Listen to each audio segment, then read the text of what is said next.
of thermals because of the concrete and the updrafts. So it's gonna be it's gonna be a bumpy ride, I'll put it that way.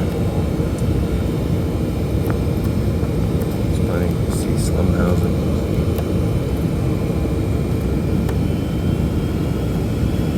Everything you can imagine. So I guess I'll just bring us into a landing here since we're approaching the airport. We're on final for the approach. We're about to hit short final.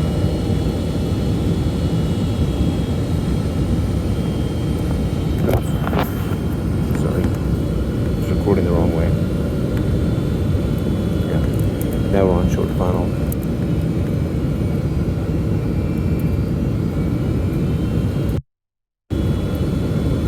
There's the runway threshold,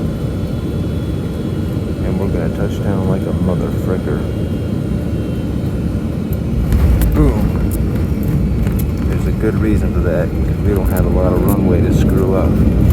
Full braking, you can feel the pressure, the force.